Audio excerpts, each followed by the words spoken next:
Hi guys, welcome back to my channel. But ఈరోజు video వచ్చేసి egg fried rice ఎలా చేసుకోవాలో మొత్తం ప్రాసెస్ అంతా నేను చెప్తాను. అండ్ ఇక్కడ మీకు అర్థం కాకపోతే ఫుల్ వీడియో చూడాలనుకుంటే మీరు పైన లింకుని ప్రెస్ చేయండి. వీడియో మొత్తం చూసిన తర్వాత ఇంట్లో తప్పకుండా ట్రై చేయండి. ఎందుకంటే మనం బయట తీసుకొచ్చి తింటాం కదండి, అదే టేస్ట్తో చాలా చాలా బాగుంటుందండి ఎగ్ ఫ్రైడ్ రైస్. సో బయట తినే ఫుడ్ కంటే మనం ఇంట్లో చేసుకొని ప్రిపేర్ చేసుకొని తింటే మనకు ఇంకా చాలా హ్యాపీ కదా. సో అలాగే ఇక్కడ సోయా సాస్లు అవి ఎనిగర్లు ఏం లేకుండా అదే టేస్ట్తో ఎలా చేస్తానో చూడండి. చాలా అంటే చాలా బాగుంటుందండి. మీరు పిల్లలు ఉంటే మాత్రం తప్పకుండా వాళ్ళకైతే చేసి పెట్టండి.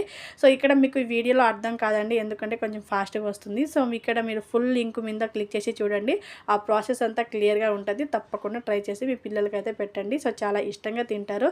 సో మా పాప అయితే చాలా హ్యాపీగా తినేసింది. సో ఇలాంటి మంచి మంచి వీడియోస్ కోసం నా ఛానల్ని సబ్స్క్రైబ్ చేసుకొని మీరు సపోర్ట్ చేస్తారని మనస్ఫూర్తిగా కోరుకుంటాను.